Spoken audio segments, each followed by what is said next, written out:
Good evening, everyone. Thank you so much for joining us. My name is Joe Cox. I am political officer for Labour Unions. And for those of you that don't know, Labour Unions is the collective voice of the 12 trade unions that are part of the Labour Party. We bring the collective voices of 4 million working people to the heart of the party. Can I just ask my panellists to make sure that their mics are muted? For the time being, there you go. I will unmute you very soon, I promise. So this is the third in a series of discussions about how trade unions and the Labour Party can work together to shape the new normal. This week, we'll be exploring what a rebuilt social security system would look like, how we can win it, and how we can change the lives of working people and their families for the better. And as a result of the pandemic, millions more have been forced to navigate the social security system over the last few months. And despite a few last-minute measures from the government, our social security system has huge gaping holes. And these holes have undermined our ability to tackle the pandemic, with inadequate statutory sick pay and little protection for gig workers. The long-standing flaws in the social safety net have been further exposed. Poverty level support, unacceptable waiting times, harsh sanctions and means testing has meant record numbers of people in poverty. After coronavirus, we need to rebuild a better, fairer society, and a universal and strong social safety net is the foundation. We're joined by some excellent speakers this evening. I will introduce them all and then ask them to make a 5 or 10 minute contribution. So first up, we'll have Jonathan Reynolds, MP, Shadow Secretary of State for Work and Pensions. Jonathan will be followed by Deirdre Costigan, who's the National Officer for Disability Equality at Unison, and Joanne Cairns, who's Deputy Head of Research at USDAW. So without further ado, Johnny, can I invite you to give some introductory remarks?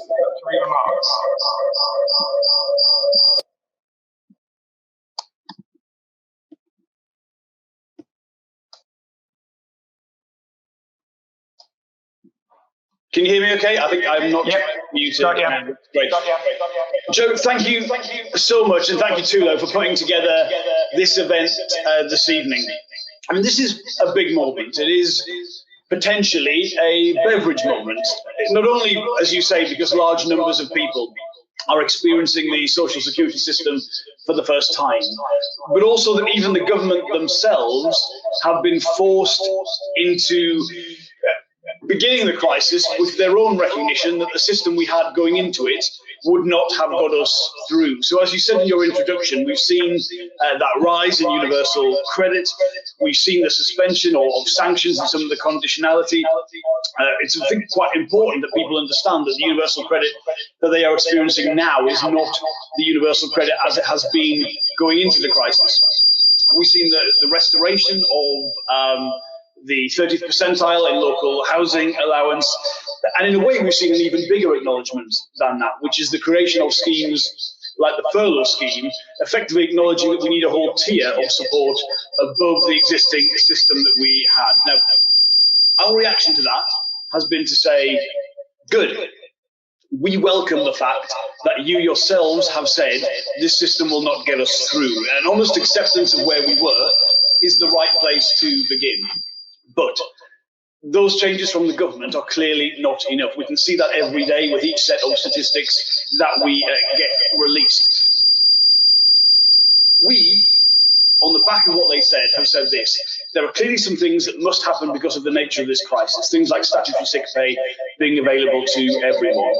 And in addition, we've chosen to prioritise our requests that the things the government could do that would make the biggest difference to everyone quickly. So they include the end of the 5-week wait, the end of the benefit cap, because clearly some families cannot even experience the increased support that the government themselves have made available, an end to the 2-child limit, the suspension of the savings thresholds, effectively the biggest means test in universal credit, and crucially, the uprating of legacy benefits, JSA and ESA, alongside that universal credit increase. Now, specifically on that last point, ESA and JSA along with the state pension, are clearly the major contributory benefits in our existing system. They're the things that you're eligible for by way of your national insurance contributions, i.e. they're not means tested.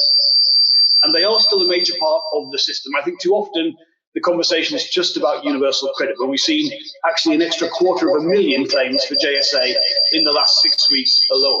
And of course, they exist because universal credit is means tested, and if you have savings or your partner works often, you find that you are ineligible.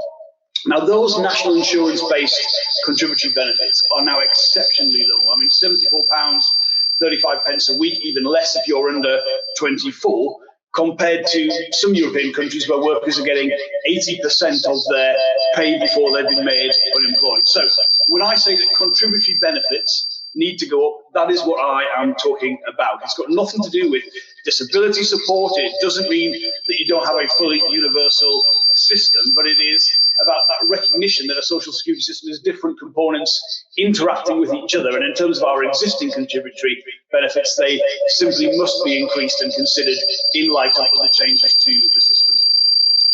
I should also say that our housing team, on top of our proposals from my shadow working pensions team, have obviously proposed a ban on evictions and a further increase in housing benefit for the local housing allowance being uprated to the 50th percentile. Now, clearly that would make a massive difference in terms of the crisis we're seeing with people's housing situation and the potential for significant rent arrears.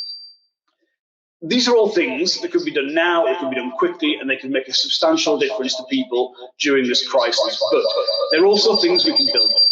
So if you think about the government's argument for the two-child limit, you'll have heard it many times. It's that people on social security, they say, have to be subject to the same pressures, the same disciplines as people who aren't. Now, I think that conversation is wrong. I think it always ignores the fact that universal credit is an in-work benefit as well as an out-of-work benefit. But this crisis has made those arguments absolutely absurd. The idea that anyone would make a choice on their family size linked to the possibility of a crisis, a global pandemic in 3 years' time, is clearly absolutely ridiculous. So we've got to use the crisis to prosecute the kind of arguments that we'll need going forward. I just got to check a message from Joe. I'm sorry, there's nothing I can do. I'm getting a lot of feedback on this side, but I can't change anything. Let me just make sure I don't leave the conversation if I do that.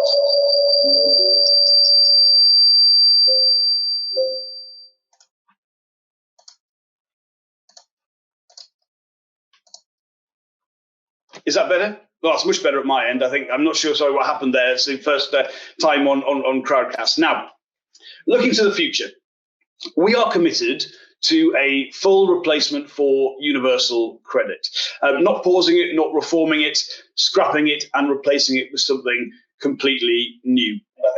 Alongside that, we have a commitment to develop a strategy which will be about the full eradication of child poverty in the UK. Now, I know at the last election, sorry, I'm getting the feedback again.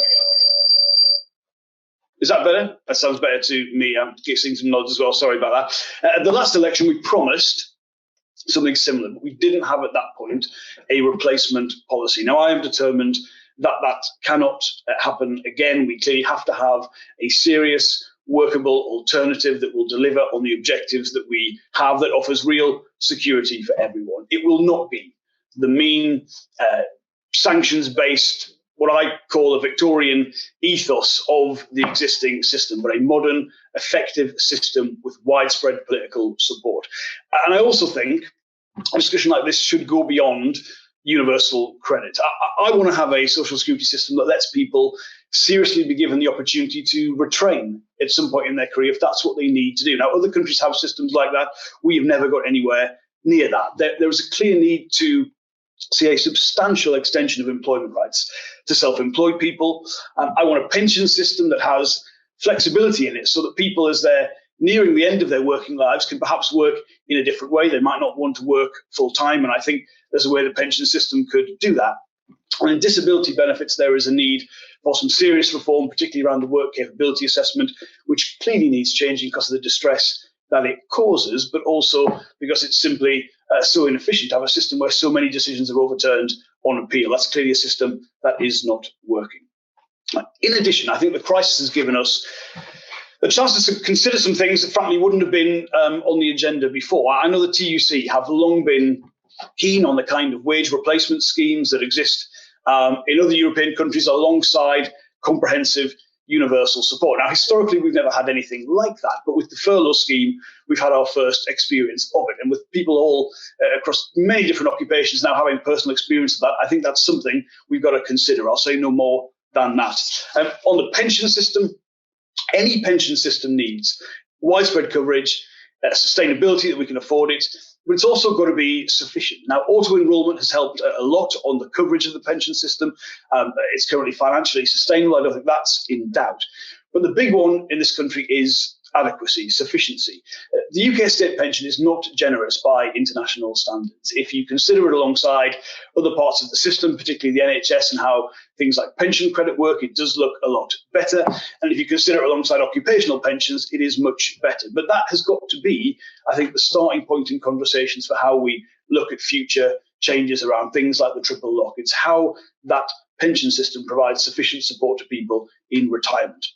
I'll say a brief word on WSPI. I've always been a supporter of the WSPI campaign. I know our policy at the election got a mixed reception. I'm not in any way running away from that. And I know that things will have moved on significantly by the time of the next election. But there still will be at that point 50s women who are not receiving their pension. And I'm hopeful we'll still be able to work with them and look at something that will be part of the answer to that problem.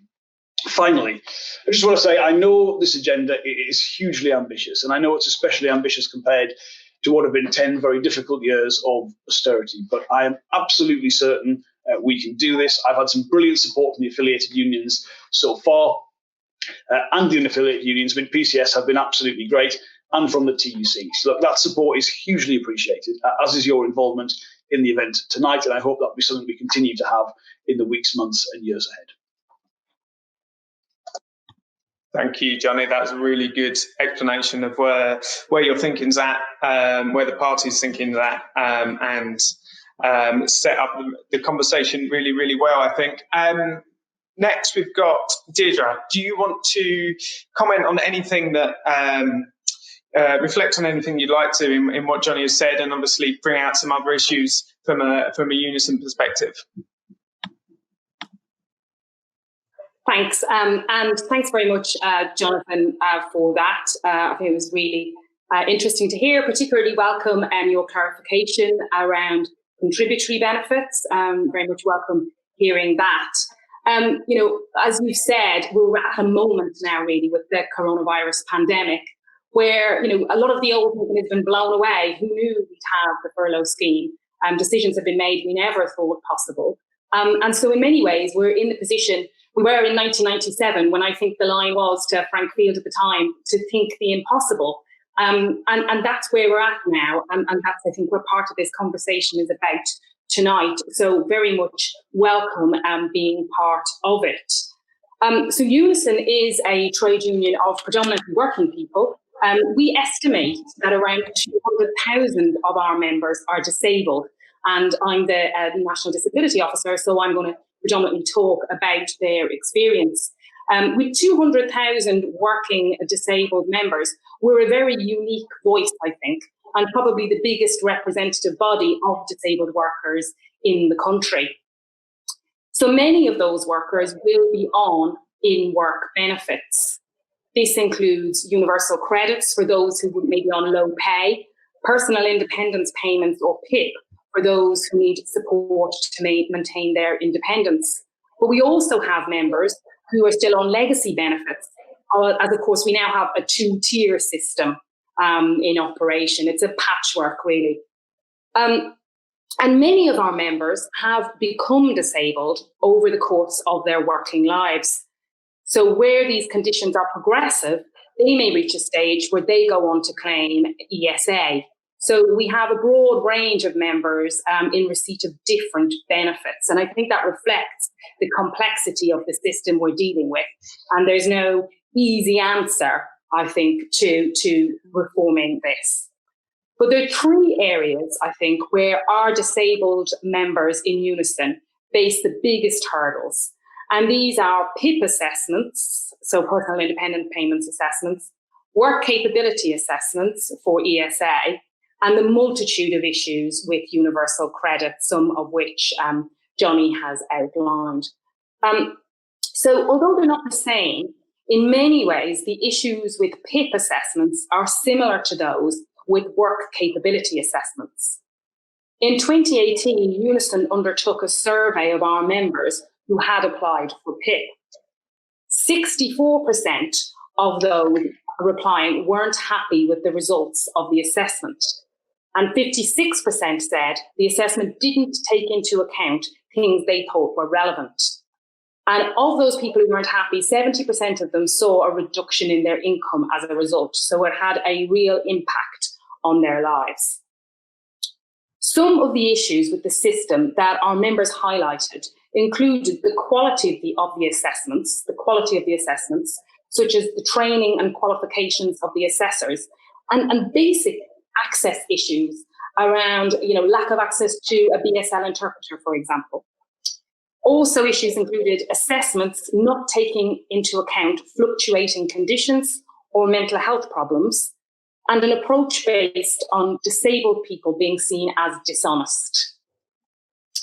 There's many similar complaints about work capability assessments. As I say, they're different, but there's a similar approach really in both.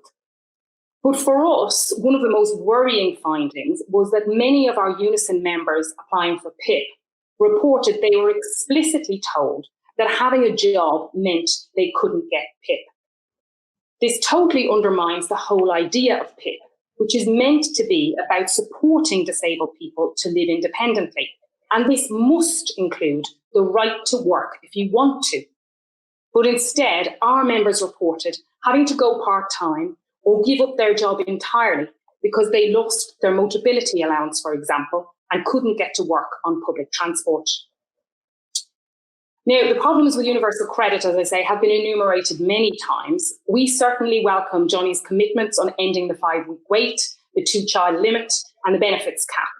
But our disabled members would also like to see the return of disability premiums, for example. And we need to end the 2-tier system by uprating benefits rather than going for the lowest common denominator. Our members also have a broader concern around the accessibility of the benefits system. Inexplicably, universal credit is digital by default, which excludes many of our members, whereas PIP has not allowed online applications and focuses on a paper-based system. So Unison wants a choice of either online or paper-based applications so that no disabled claimant is disadvantaged. So, as Johnny has said, this is our beverage moment. How do we remake the system to make it work for everyone? Well, I know some have put forward universal basic income as the answer. Now, although Unison doesn't have a formal position on this, our disabled members do have significant concerns.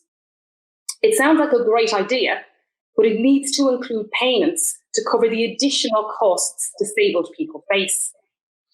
And once you do this, you're back to creating some sort of assessment process. So it doesn't solve the problem it purports to address. And that's before we even begin to consider the geographically variable cost of housing, for example.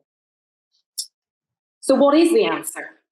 Well, any new system needs to understand the changing world of work. Many of our members have 2, 3, or even 4 jobs, and they fall out of eligibility for some benefits, including statutory sick pay and indeed for pension entitlements.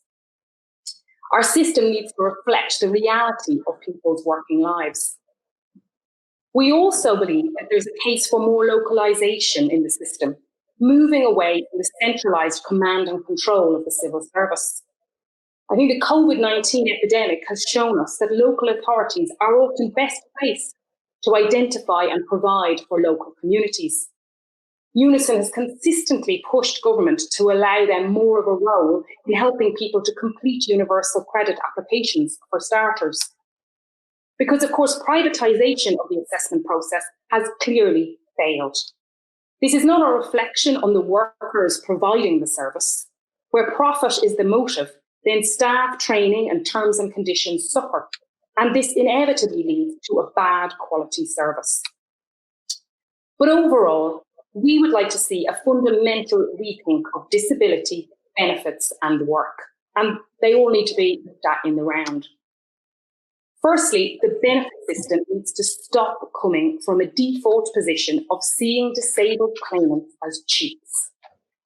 We operate a self-assessment tax system for self-employed people. So why can't we have a similar approach with disabled people? Start by assuming people are telling the truth. Investigate and question where there's a reason to do so. Secondly, the benefit system needs to get its head around the fact that many, many disabled people work, and that disability can come and go or progress over a working lifetime. The system needs to be flexible, and it needs to support people to work and not hinder them. PIP assessors should be looking for ways to help people to keep them in work, not removing their only means of transport. And thirdly, the benefit system needs to take into account the labour market discrimination disabled people face in getting and maintaining good quality work. This is twofold. Don't penalise people who have been pushed out of work because their employer refused to make reasonable adjustments. And change the law so the right to reasonable adjustments is properly enforced and disabled people can stay in good jobs when they want to. Maybe it sounds like a lot to some. Maybe it sounds like thinking the impossible. But for Unison's disabled members, it's just a basic human right. Their right to live independently. Thanks. Thank you so much, Deirdre. That was a really, really important contribution. I particularly liked the echo that this is our beverage moment, and I think that's something that the whole panel will share. I'm sure everyone watching will share that as well. And it's really interesting that you reflected on the rights to reasonable adjustment towards the end of what you were saying, because of course rights at work, the labour market, social security, these things intersect very intimately, and this is my attempt at bridging into what Joanne Cairns is trying to say. Thank you. So over to you, Joanne. Thanks, Joe. Thank you for that introduction. So as Deirdre and Jonathan have both, I think, explained really well, clearly a huge job to be done to repair our social security system. And also I've been campaigning on this for many years. We want to see a radical overhaul of the system. Universal credit, as everybody knows, is not fit for purpose. The 5-week wait, the 2-child limit, and the punitive sanctions regime is completely unfair and unworkable. We need also a system that's much more user-friendly. A lot of our members have recently moved over onto universal credit during the current crisis, and 94% of those members they had difficulties in the process. So clearly there's a massive need for reform, but that reform has to go hand in hand with improvements in workers' rights and working conditions. The coronavirus crisis has shone light on the job insecurity and low pay that so many workers, many of those essential key workers have been struggling with. And USDAW represents payroll and distribution workers, and we're campaigning for a new deal to recognise the contribution they make and reward them fairly. Key part of that is obviously a real living wage, a wage of £10 an hour at least, and for everybody, regardless of age. I know this is a party policy too. The new deal for workers needs to go beyond our, because we're facing pressure that's far worse than anything any of us can remember. And there is a real danger that insecure work is going to spiral even further. So we're calling for a whole range of methods, including the right to an employment contract that's based on the normal hours of work. So lots of workers who are on short contracts, and their hours vary from 1 week to the next. 2/3 of our members are regularly working extra hours that are guaranteed in their contracts. And the flexibility is all one-sided, and there aren't guaranteed the hours that we get by, and that clearly needs to change. We also need protection against redundancy and dismissal. Lots of people at the moment are facing real worry about their job security. But for lots of work, including lots of retail work, this actually isn't anything to do. There's been constant restructuring for years, job loss happening all the time.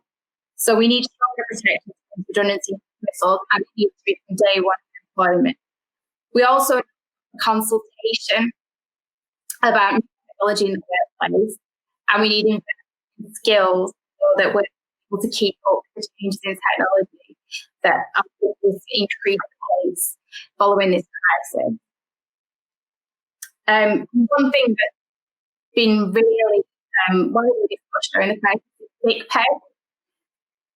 And I think everybody agrees that £90.85 a week is not enough for everyone. And of course, the least paid workers don't qualify for any SSP at all.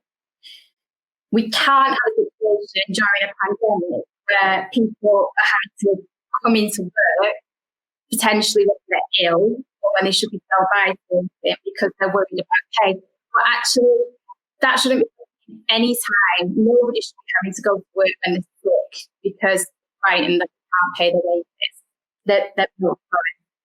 So if ever there was a time for workers' rights to be strengthened, this should be it. But we know that this government, they'll clap for key workers one day and take away their rights the next. And you know, as an example, a plan at the moment which my union campaign against on Sunday trading sharp to extend Sunday trading hours.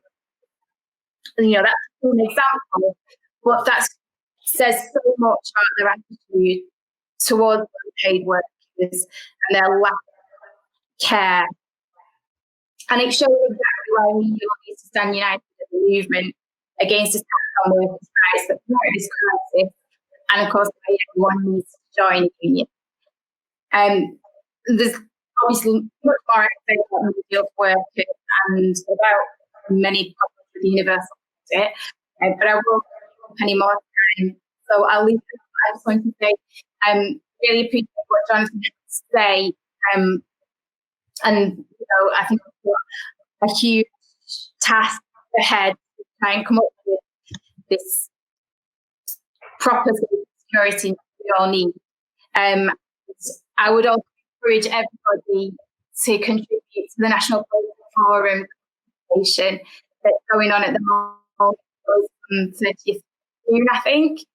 The more voices that we hear and the more different ideas that we can discuss, the better. Thanks.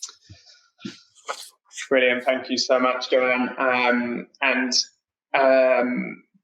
with a rallying cry to get involved in the Labour Party's National Policy Forum.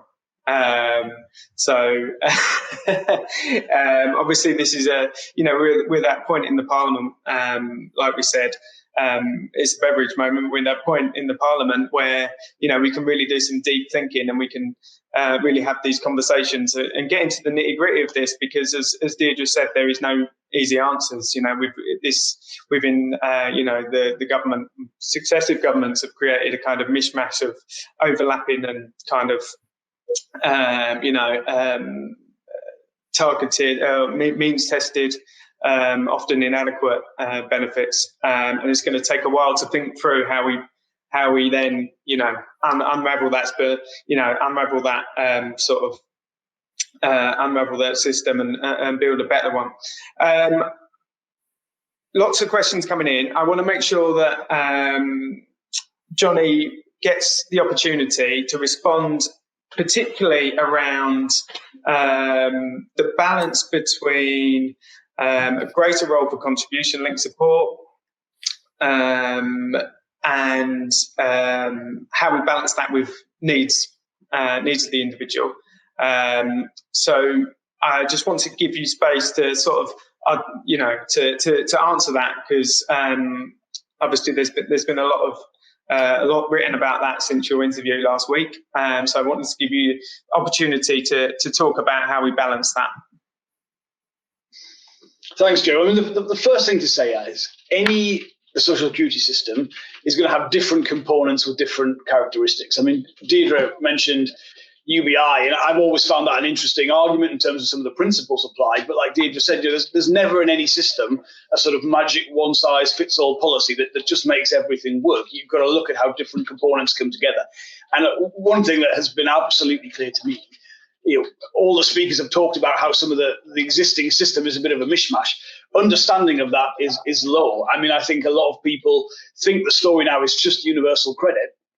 And clearly it's not, especially when you look at the numbers of people, particularly on JSA. Now, for me, if you look, first of all, at the level of something like JSA, as I said in those introductory remarks, you, as a minimum, have got to be talking about uprating it. But of course, the reason that people who are eligible for universal credit and a national insurance-based benefit like JSA don't claim both together is that universal credit works by simply, it will just remove that pound for pound from your entitlement, so you don't bother. I mean, that's why the claimant rate is so low, and it's only now in a crisis like this where people are being told you're not eligible for universal credit that number is rising. So if you're committed, as we are, to that full replacement for universal credit, you have to decide what you're doing with that, because it exists, it's there.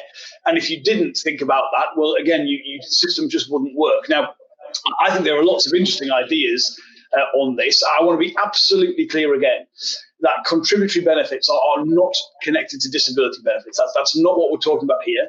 And in no way does having the contributory element that we have mean that we're not talking about a universal system of support. I can't be any clearer in that. It's about how those components come together.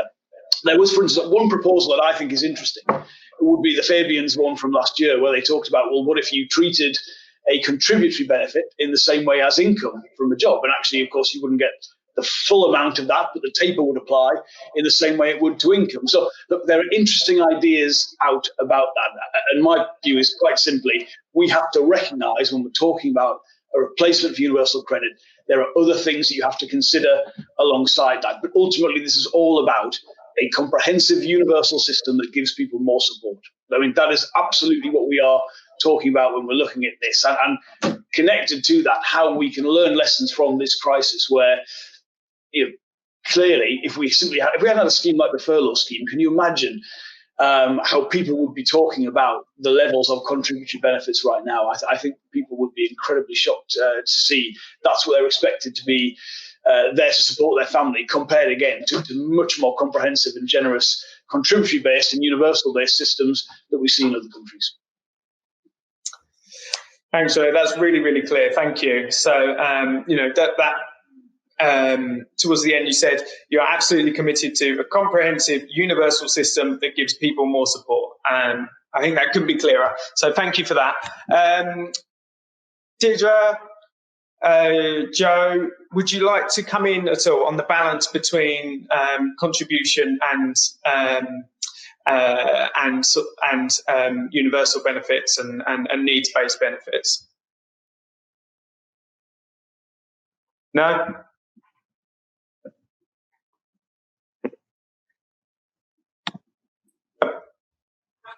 Yes, there you go. Oh, I was struggling with unmuting. And myself and Joanne are trying to communicate with each other through waving. Certainly, I think we as I say, welcome that clarification in relation to the contributory benefits. That was really welcome. I think just one thing I would say about your mention of the Fabians idea. We do need to be careful. There's an increasing instance, I think, of badly funded local councils. I mean, let's be honest, decimated local councils, clawing back PIP payments to pay for aspects of the social care system that aren't being funded by the government like they ought to be. And so I have a slight concern when you put forward the Fabian's idea there, that's exactly what's happening with disabled people at the moment, and it's not a good thing. And it is covering up a abject failure from the government to deal with the crisis in social care. So again, it's a complexity thing, isn't it? Nothing is the answer on a plate, and that's why tonight is such a good idea. And I hope we'll have more discussions like this, because we do need to get it right, rather than just go for this is the panacea. This is the silver bullet. I don't know if Joanne has anything to add. I jumped in when I figured out how to work my mic.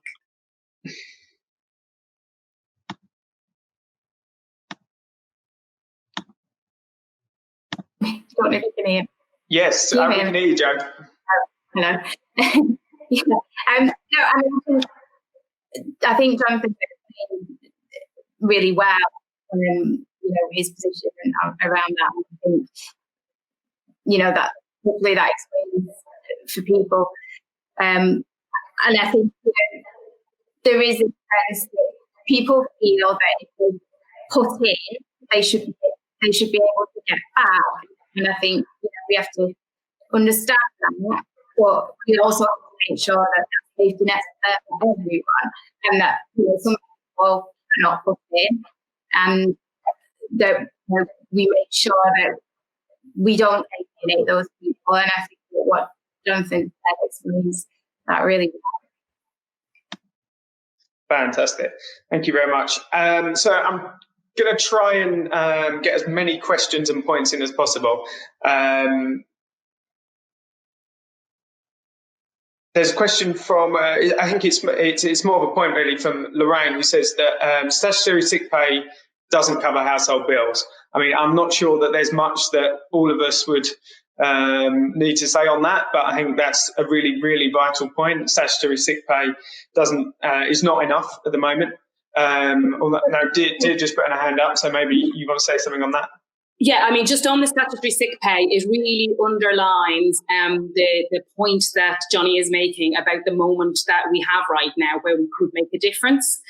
Because before Christmas, the government did a consultation on statutory sick pay. And actually, in fairness, they were looking at extending it out to new groups of people, and Unison responded to that. But we also signed a letter with Scope and a number of other disabled people's organisations and disability charities calling for an increase in statutory sick pay. And I have to be honest, we thought about it before we did it, because we did think, is this the right time to ask for an increase in statutory sick pay? If the Conservative government look at statutory sick pay, Boris Johnson looks at statutory sick pay, would he be more likely to reduce it than increase it? But actually, now we're at a point where the space is absolutely there to say, let's increase statutory sick pay. It's poverty pay. And coronavirus has shown us that actually it's a public health disaster if people are deciding they have to go to work because they literally cannot survive on the amount that they would get on statutory sick pay. That has really brought it home to us. And of course, it's really obvious with coronavirus, but that happens every day with other illnesses, and it has an economic impact. It has an economic impact if people are going off sick because their colleagues had to come in because they couldn't stay home on statutory sick. So I think it's a really good point, and I'm glad it was raised. Yeah, Jo, could I just add to that? I mean, I think when we talk about the crisis, changing perceptions, changing awareness, I mean, statutory sick pay is probably right now the best example of that. I mean, in terms of the things that constituents contact me about, or even, to be honest, if we were having this discussion around this topic, we probably would have been, without this, much more focused on universal credit and things like that. The awareness is really there, and I think that is a good example. I mean, Deirdre's point on test and trace is crucial. We haven't really got to this yet, but this is an entirely voluntary system. There's no sanction in there. You're asked to comply with it.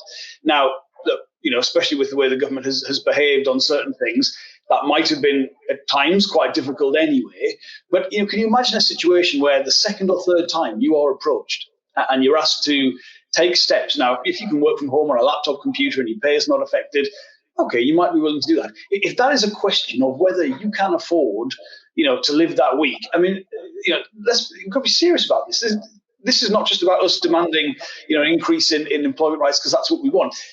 That is a real problem to making that system work. And I think, again, this is why it's such an opportunity to make that claim.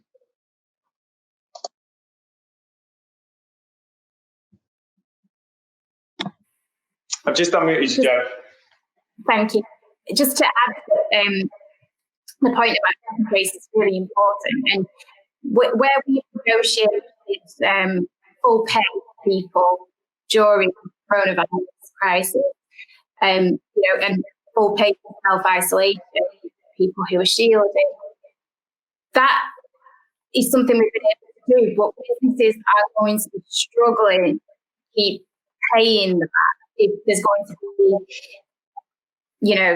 long periods that a lot of people are going to have to self-isolate. So there really needs to be some government intervention and support for businesses there as well, I think.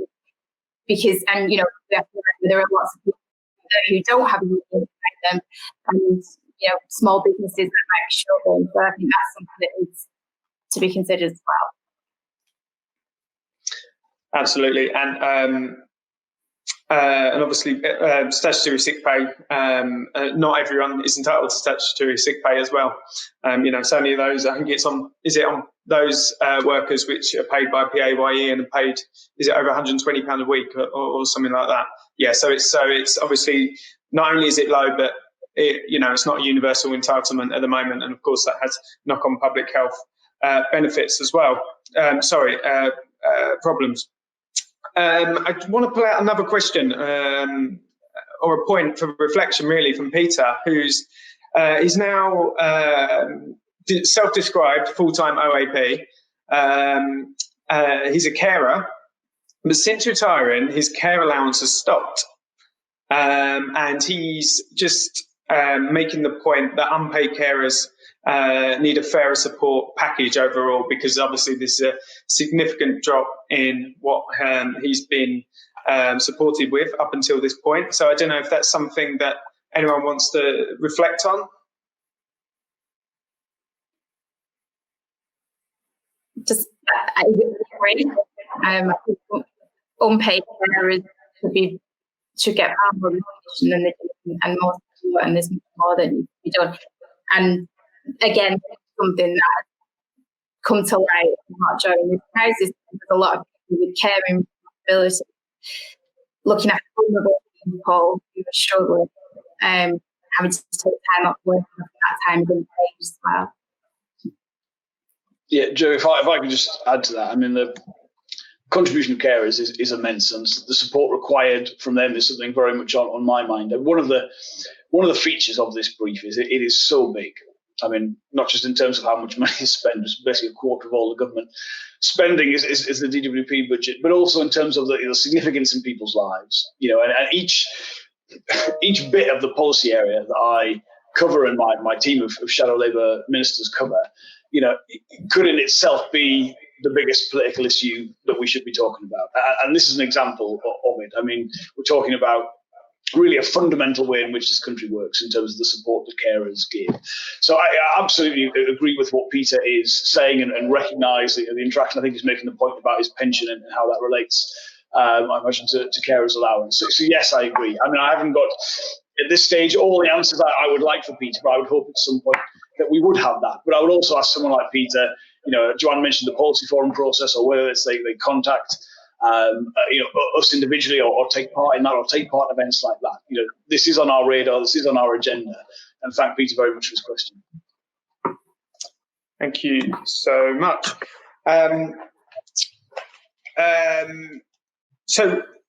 Another thing that's come up in the conversation, it's been touched on slightly, but I want to give it more space, is about a replacement for universal credit.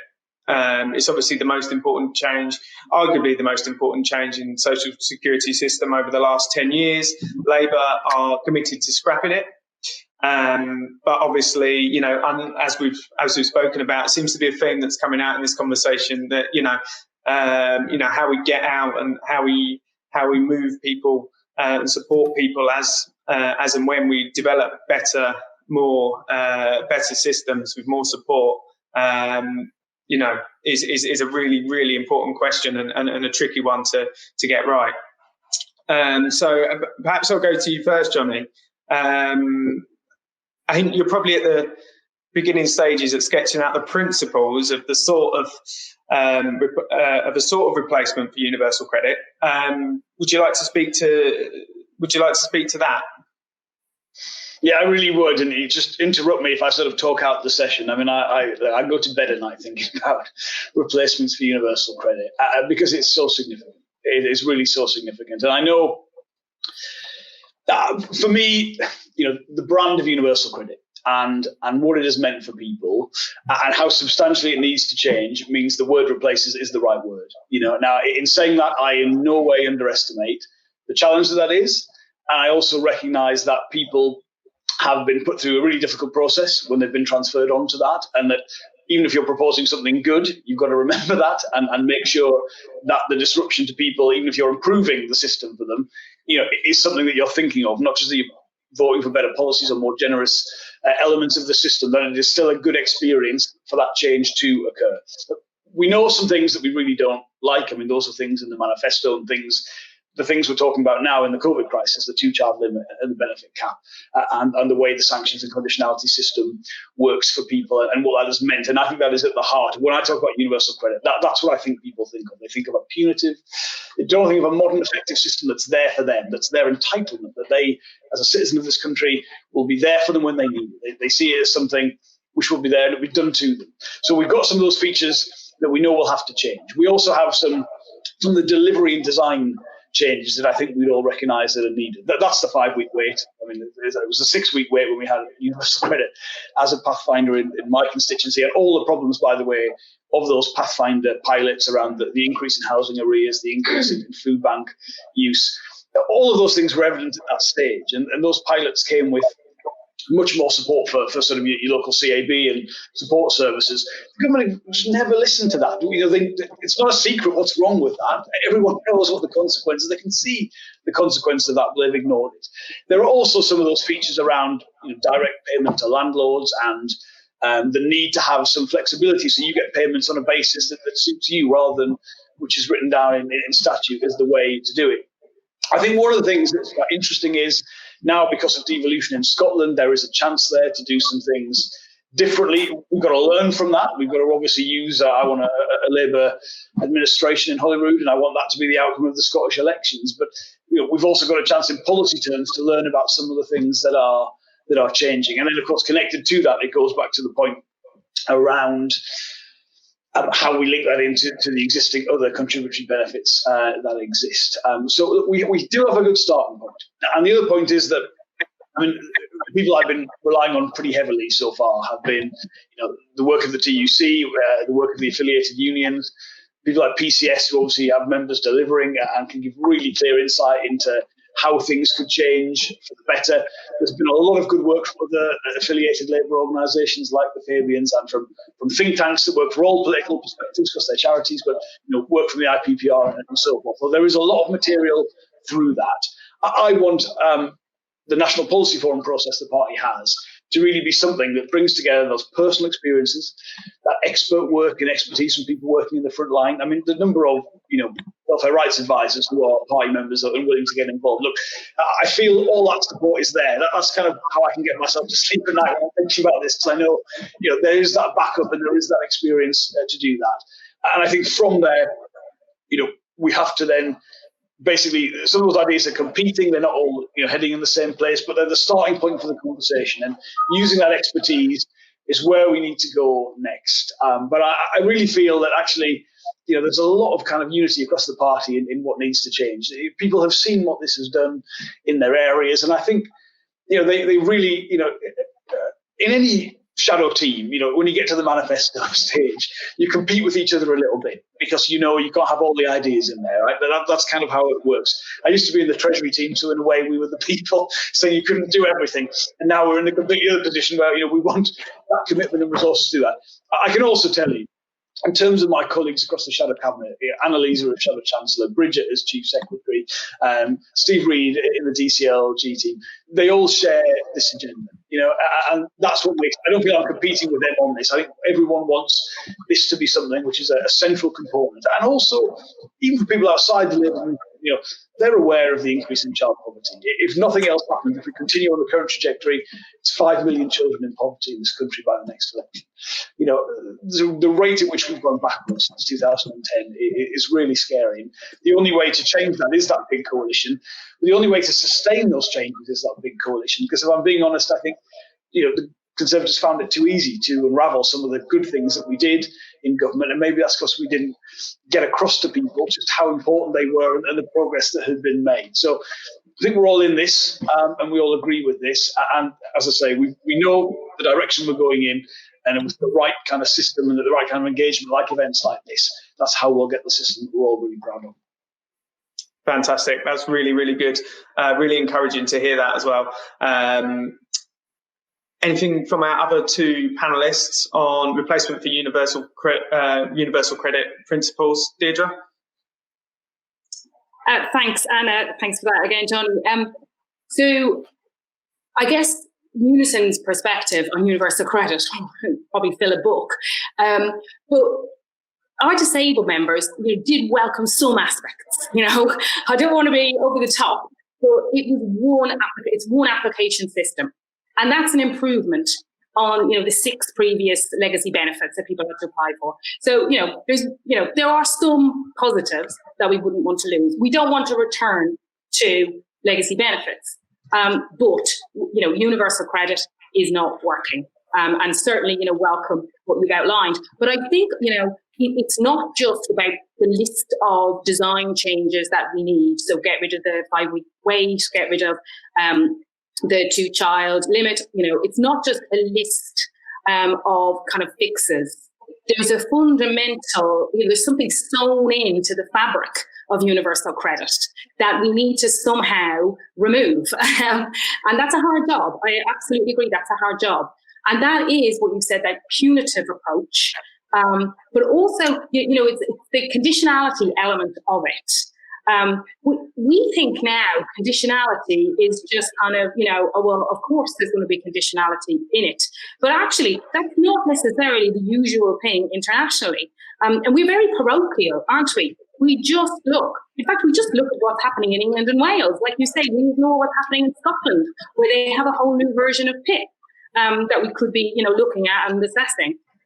But actually, conditionality, where is the evidence that it's worked?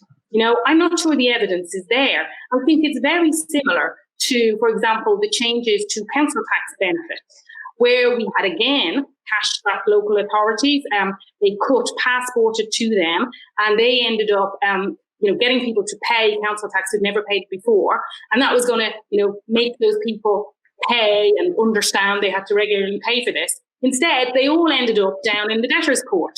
It didn't work. There's no evidence that kind of conditionality works. It's not going to push people into getting a job if they are not able to get to work, or if the labour market stops them from getting that job. So I think that conditionality we have to absolutely look at again. And it should not be just accepted. That's now part of the system. We really have to look at, I think, taking that out and stop, what we do needs to be evidence-based. I don't think there's evidence that conditionality necessarily works. But yeah, I think we're still, at the start, ironically, of thinking of what we replace universal credit with. But I do think it's more than just kind of a checklist of fixes. I think there are fundamental changes that need to be made to the system while holding on to, some of the positives. And we have to remember, some people are better off under universal credit than they were on the old system. So we don't want to lose that. We don't want to throw the baby out with the bathwater. We want the people who are better off to remain better off. But we want the people who are losing out to have a new system that actually works for their needs. Fantastic, thank you. we're getting towards the end of the discussion. We've got about 5 minutes left, but it seems that there's a lot of agreement amongst the contributors, and that's really, really encouraging. I think, if we could sum up this conversation, it's that we need to do a lot of long, hard thinking, but there's lots and lots of agreement across affiliated unions, across the party. I couldn't put it better than Deirdre said earlier. This feels like a beverage moment, and we're all looking for a kind of more comprehensive, generous, universal system that lifts people up rather than punishing them for their positions. And I think that's a really, really great position to start from as a Labour movement and as a Labour Party. So I think that's really fantastic. Part of the reason why I'm speaking for a little while is to give you time to think about any closing remarks that you'd like to make. Like I say, we're nearly done, so we've about 4 minutes left. So if each of you wants to take sort of 30 seconds or a minute just to make any final calls to action or points that you'd like to make, then you are more than welcome to do so. Before I do that, I'm just going to raise one final point from the audience, and that's on Malcolm. He says he's worried about citizens' advice and the availability of in-person advice from citizens' advice. Obviously, navigating a lot of these schemes is really, really tricky, and there's lots of hurdles which people have to navigate. So that's a concern. I think it's worth that's something that it's worth the party and the movement thinking about. Right, that's enough from me. Final comment from the audience, from the platform. I don't mind who goes first. Whoever unmutes and goes first.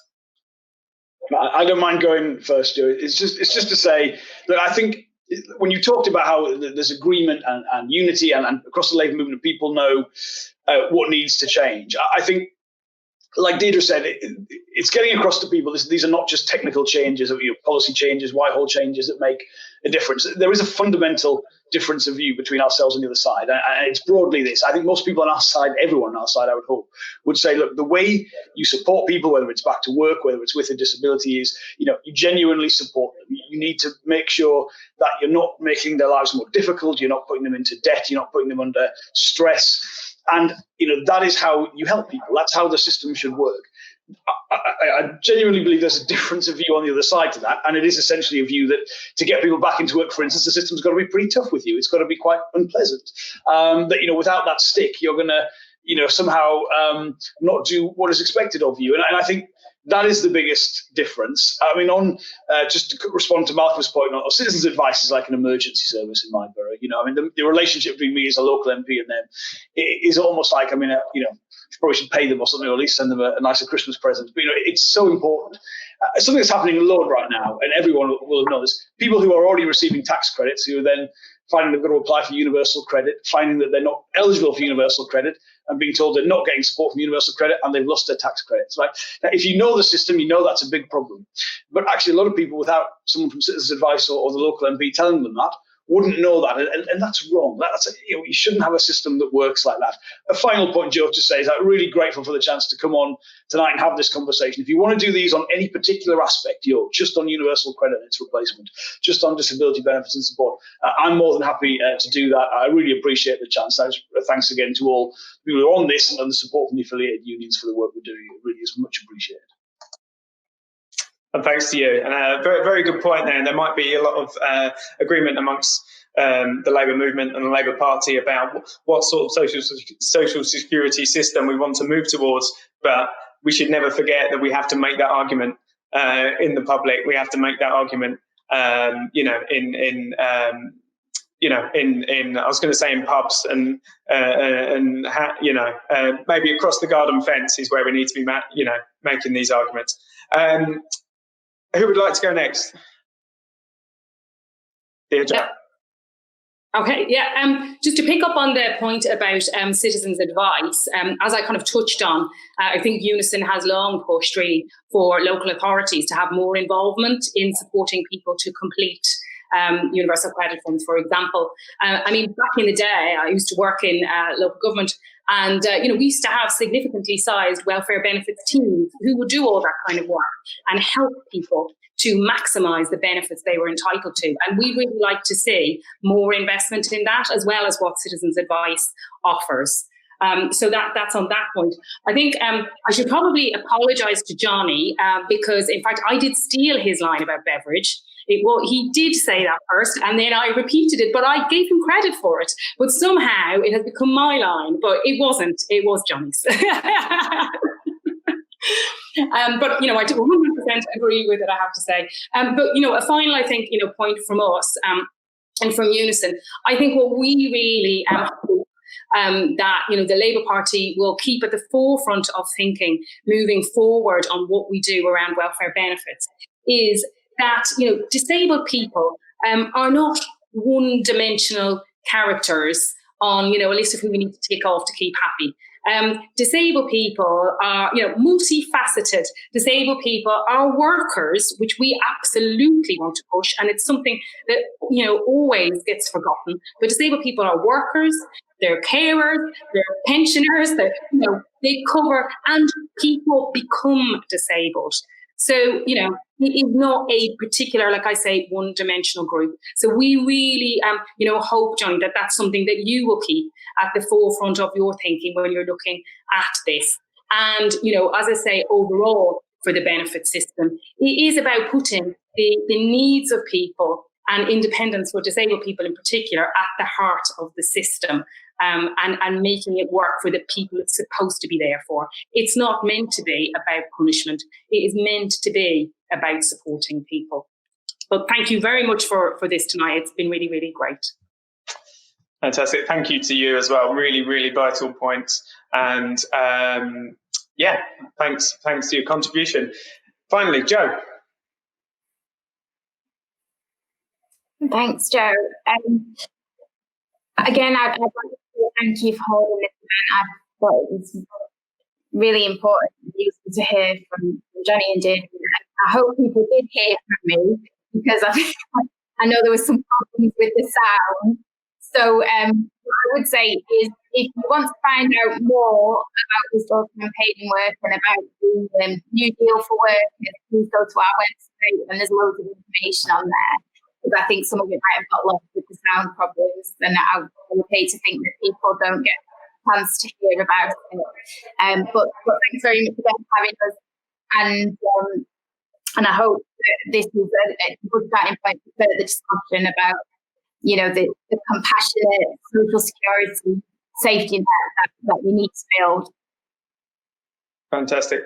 Thanks so much, Jo, and thanks so much to everyone that's taken part in the conversation. Thanks for your fantastic questions and points that you raised.